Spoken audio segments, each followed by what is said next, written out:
안녕하세요. 넥스TV의 닉입니다. 오늘은 한국 대기업 EPC가 망할 수밖에 없는 이유에 대해서 한번 설명해 보려고 합니다.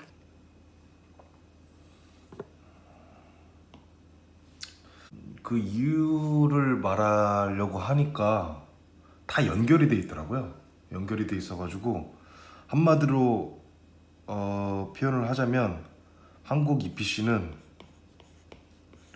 총체적 난국이다. 총체적 난국. 난국이다. 헤어나올 수가 없다. 망할 수밖에 없다. 망할 수밖에 없다. 이런 결론에 내릴 수밖에 없는 것 같아요. 이거는 지극히 저의 개인적인 생각이고요. 뭐 되게 민감한 사항일 수도 있는데 뭐 이렇게 말할 수가 있는 거는 제가 지금 외국에서 일하기 때문에 이렇게 말할 수 있는 것 같아요. 만약에 현직자가 자기가 다 어디서 일하고 이런 걸 다 밝히고 이런 말을 하기가 되게 힘들 것 같아요. 근데 뭐 저는 모르겠어요. 저도 언젠가 또 한국에 가가지고 한국 EPC에서 일할 수도 있을 텐데 뭐 현재는 뭐 한국이 아니니까 말하는 데 있어서 좀 프리한 것 같아요. 네. 그래서 우리 한국에 있는 EPC 업체를 보면은 삼성 엔지니어링 있죠? 삼성 엔지니어링, 삼성 ENG, 그리고 GS건설, 그리고 SK건설, SK건설, 하나건설, 그리고 삼성중공업, 그리고 현대중공업, 그리고 뭐 대림산업, 그리고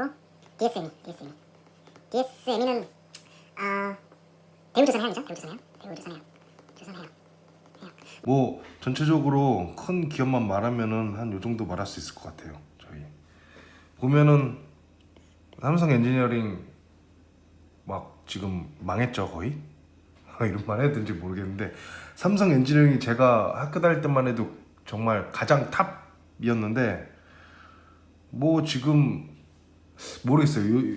뭐 새로운 수주를 해가지고 막 뭐 뽑는 것 같더라고요 요즘에. 근데 뭐 삼성 엔지니어링도 뭐 삼성중공업이랑 같이 합친다 뭐 이런 말이 있었고 거의 뭐 정리 당할 뻔했었죠. 뭐 비실비실 대고 있고요. GS건설도 비실거리고 있고 SK건설도 비실, 한화, 삼성중공업도 비실. 다 조선 쪽은 다 비실이죠. 대림산업은 제가 잘 모르겠네요. 대림산업은 제가 겪어보질 못해가지고 잘 모르겠고 DSM이 또 하나가 있는 게 어디냐? 대우건설. 뭐 하나같이 다 비실입니다. 다 잘 나가는 EPC가 없죠 지금. 잘 나가는 EPC가 없어요. 또 어디냐? 삼성물산 있죠. 다 비실입니다 지금. 거의 망하기 직전이에요. 망하기 직전. 그래 다 구조조정하고 사람 자르고 있죠 지금 막. 이게 왜 이렇게 망하냐? 왜 이렇게 비실비실 거리냐? 첫째 이유는 뭐 다 연결이 돼 있는데 제가 그냥 생각나는 대로 한번 얘기를 해볼게요. 일단은 이런 주기가 있어요. 주기가 화랑일 때랑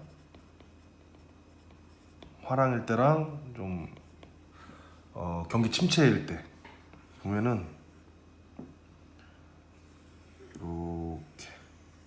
이렇게 이런 주기가 있습니다. 뭐 유가 요인도 있겠고요. 뭐 요즘에 셰일 가스 영향도 있고 그래서 화랑 수주가 많을 때고요. 그리고 수주가 없을 때 그리고 또 수주가 많을 때 이렇게 주기가 있습니다. 그래서 보면은 첫 번째 망할 수밖에 없는 이유가 인력 관리예요. 인력 사람 보면은 수주가 이제 왕창 몰립니다. 왕창 몰리면 이때 막 뽑습니다. 사람을 신입사원 막 뽑고 경력직 뽑고 왜냐면은 수주가 많다 보니까 사람이 많이 필요하잖아요.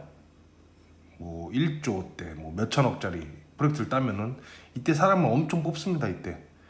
그래서 이제 엄청 뽑고 나서 이제 이 일을 하고 이제 시기가 이제 또 이제 경기 침체기로 오죠. 그럼 이때 수주가 없어요. 수주가 바닥이 납니다.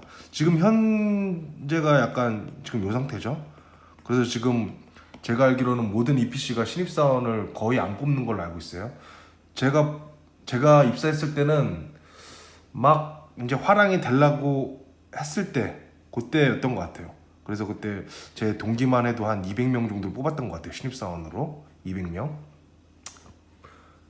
뭐 플랜트 사업부랑 주택 사업부 해가지고 한 200명 뭐 300명 이렇게 뽑았던 것 같은데 지금 보면은 이렇게 뽑았던 사람들을 다 이제 잘라내고 있습니다. 구조 조정하고 뭐 다른 부서로 보내고 전출 보내고 해가지고 구조 조정을 하고 있습니다.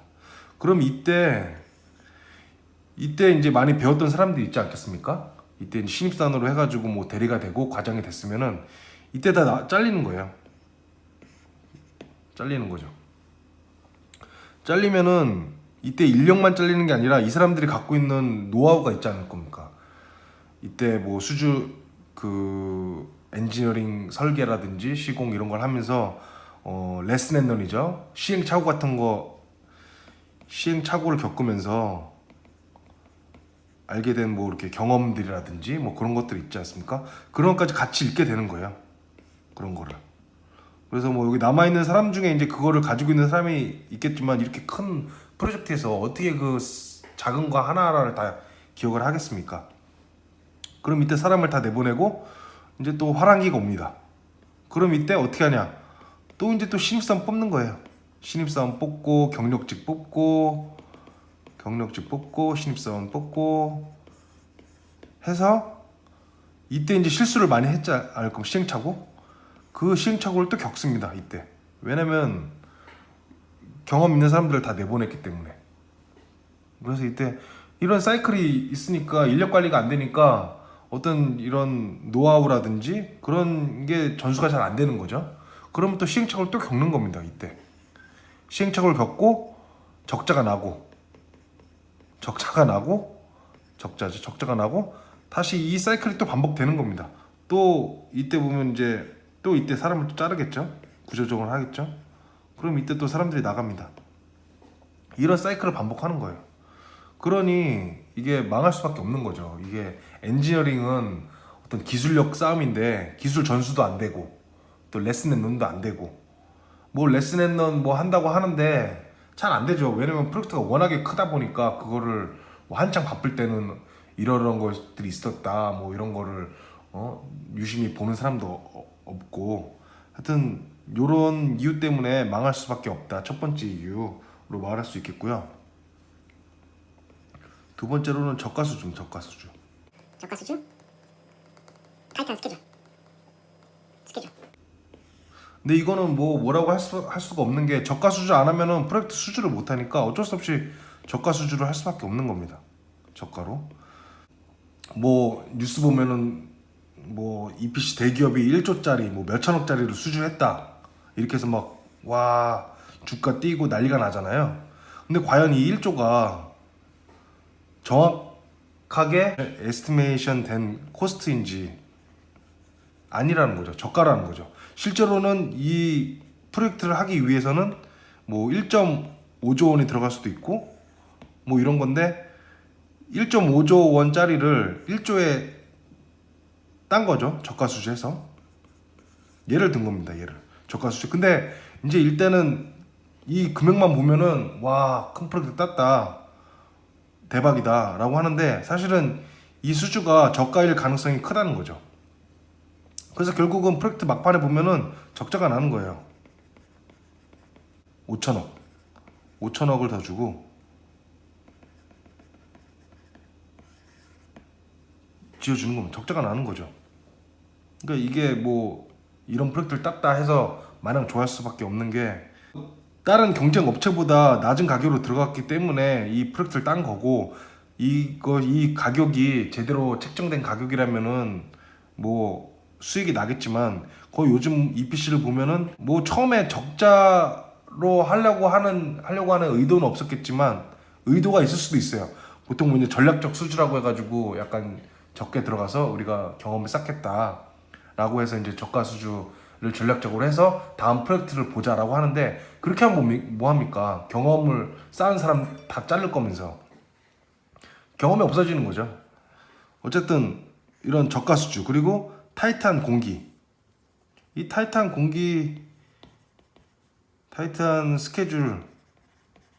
스케줄도 어쩔 수가 없어요. 왜냐면 엔드 유저가 발주처가 스케줄을 뭐 1년에 해야 된다라고 하면은 뭐 세계에 있는 EPC들은 이걸 따라야겠죠. EPC를 만약에 우리는 안 된다라고 하면은 디스퀄리파이 되니까 어쩔 수밖에 이 짧은 스케줄을 따라갈 수밖에 없어요. 그러면 이 짧은 스케줄 때문에 왜 문제가 되냐? 뭐 원래는 이제 이렇게 1년이 있으면은 뭐 프로세스 공정 설계가 뭐 끝나고 이제 이상적인 거라면 뭐 기계, 배관 뭐 이런 식으로 차근차근 해서 이제 제작하고 뭐 설치 이렇게 차근차근 해야지 이제 실수도 적고 한데, 이렇게 하면은 1년을 넘어버린다는 거죠. 뭐 이렇게 완벽하게 하려고 하면은 뭐 1년, 2년, 3년 이렇게 걸린다는 거죠. 그럼 1년을 맞추기 위해서 보통은 다 같이 하는 거예요. 공정 나가기 전에 다 같이 이제 겹쳐서 일을 하는 거죠.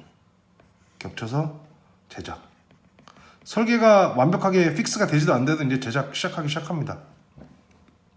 뭐 이런 식으로 겹칩니다. 그러면 이제 공정에서 빨리 하다 보니까 이제 실수가 많이 있는 이제 완벽하지 않은 도면을 던져주겠죠.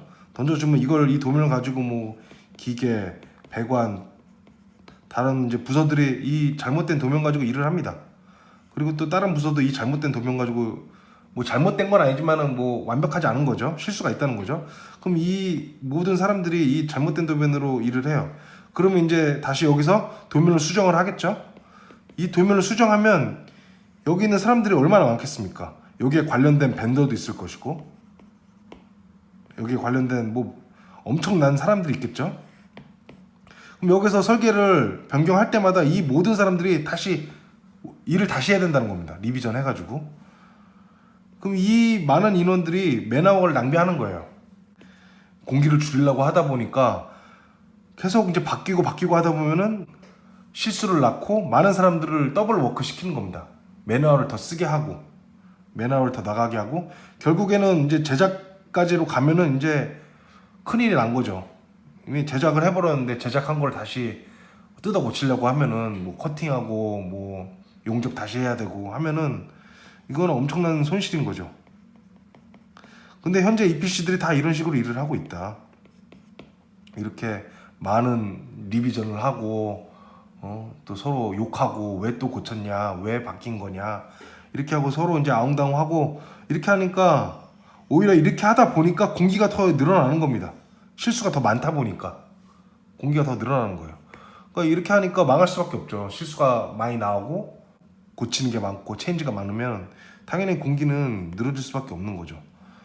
그러니까 어떻게 이제 공기를 줄여보려고 머리를 써서 야 이렇게 같이 일을 시작하면은 빨리 할 수 있다라고 하는데, 뭐 완벽함과 시간을 동시에 두 마리 토끼를 잡기가 힘든 거죠. 완벽과 시간 이거를 잡기 힘드니까 결국은 시간을 얻는 대신에 완벽함을 잃는 거죠. 완벽함을 잃으면 이제 사람들이 고생하는 거죠. 사람들 고생하고 결국에는 제작까지 가면 제작까지 다시 고쳐야 되는 이런 악순환이 되면서 이런 것들이 EPC가 망할 수밖에 없는 어떤 이유 중에 하나인 거고요. 그리고 세 번째는 책임지는 사람이 없다. 책임지는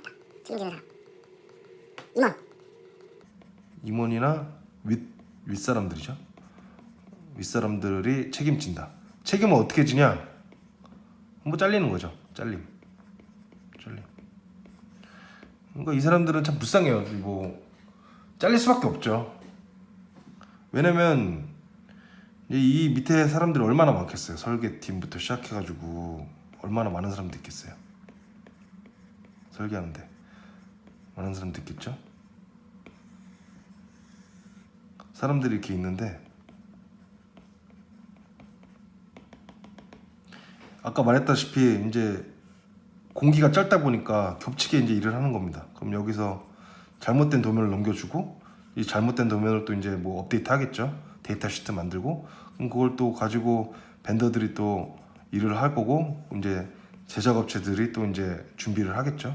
그럼 여기서 또 바꿉니다. 잘못됐으니까 정확하지가 않으니까 또 바꾸면 또 더블 워크를 합니다. 이렇게 되는데 여기서 이제 뭐 실수가 나오겠죠. 사람은 실수를 하기 마련이니까. 그럼 이 사람들이 아주 조그만 실수를 다 한다고 생각해봐. 하나씩. 그럼 이 실수들이 모여서 이제 공기 지연이라든지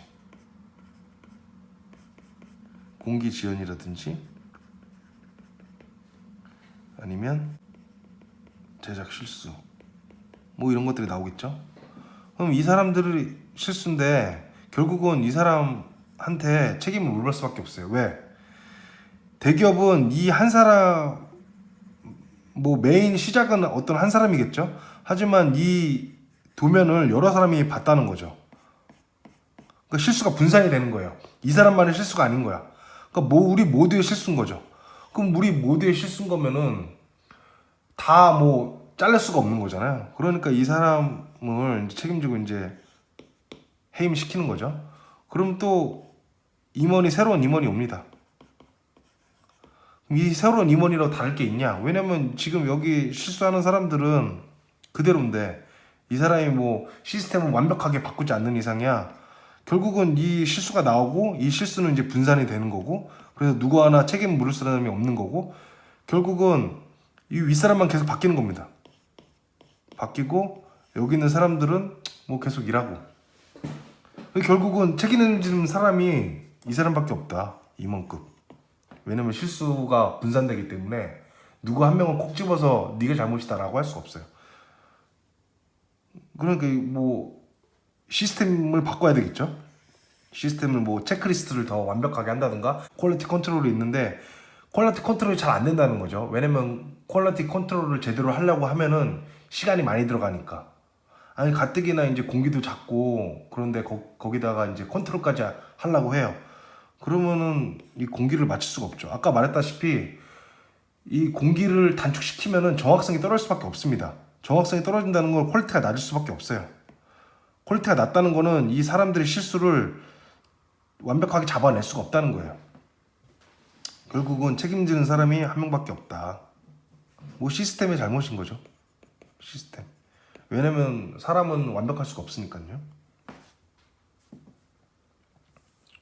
그리고 네 번째는 기술력 제로. 기술력이 제로다.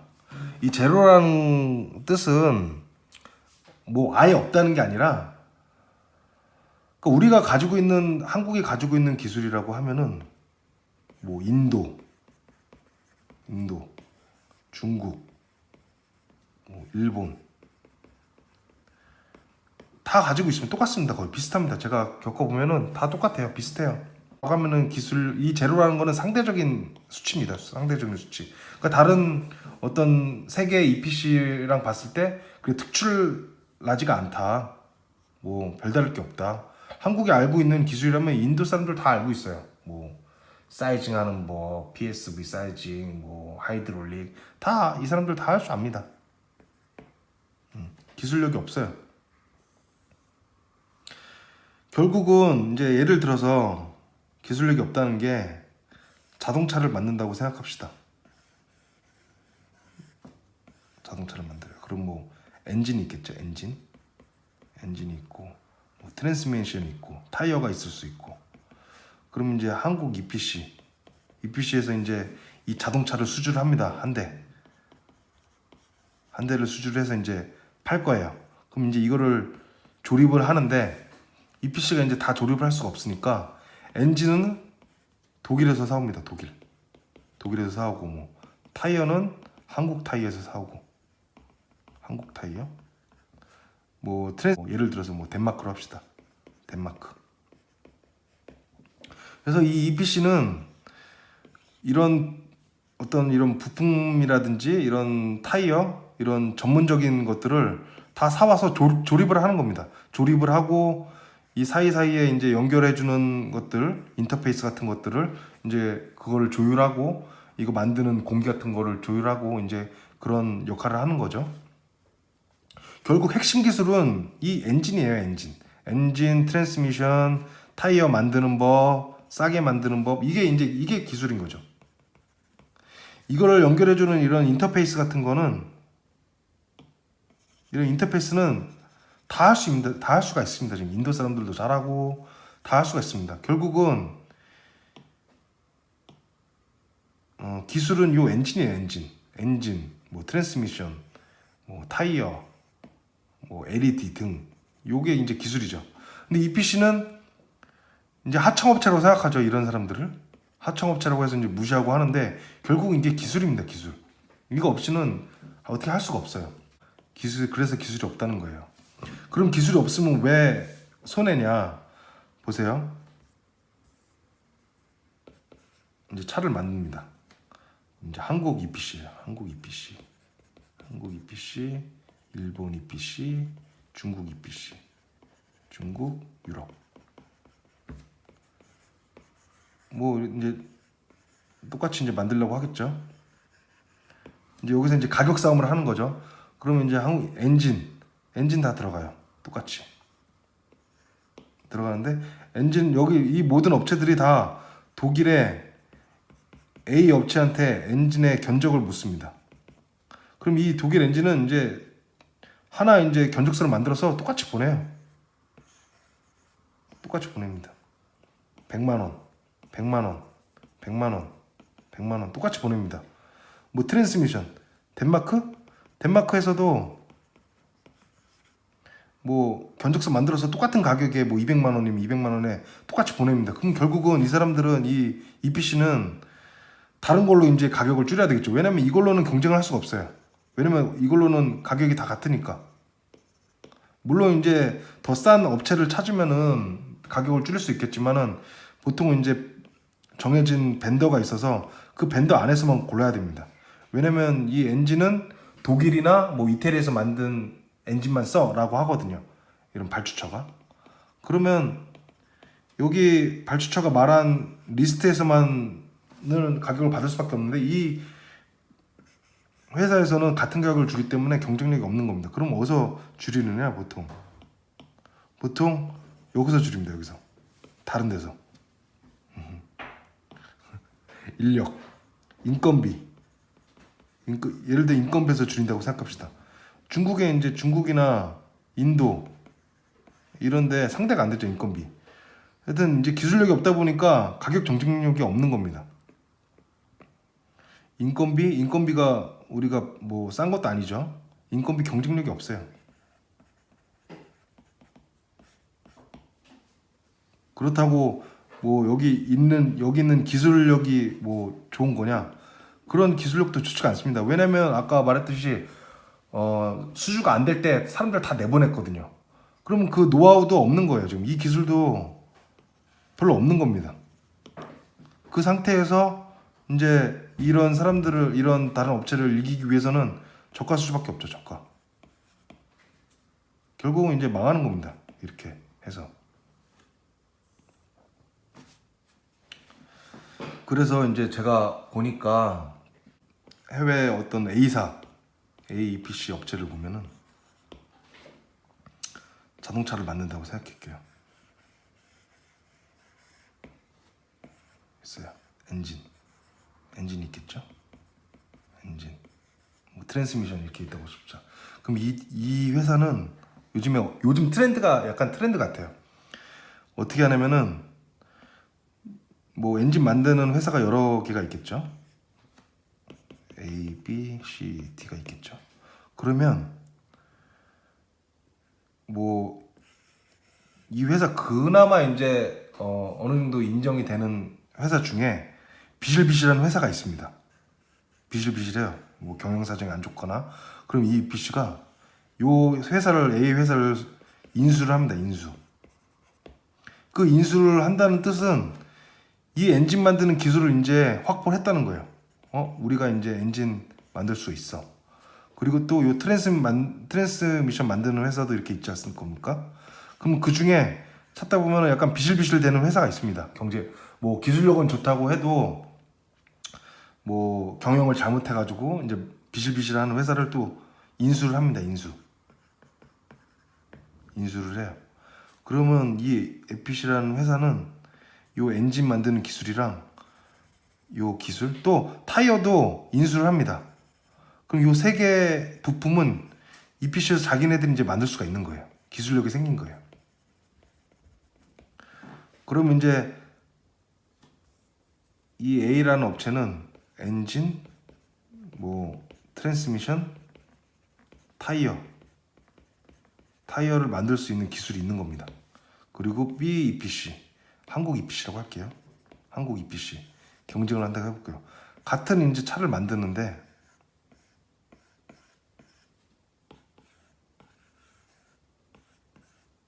엔진이 있으면 이 A라는 EPC 회사는 요 엔진 자기네들 알끼리 다 만듭니다. 그럼 이게 뭐가 좋냐?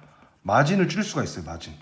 어떻게 줄이냐? 이 한국 EPC는 요 엔진을 이제 물어봅니다. A, B, C, D라는 회사들한테 가격을 물어봅니다. 그럼 가격을 다 내겠죠?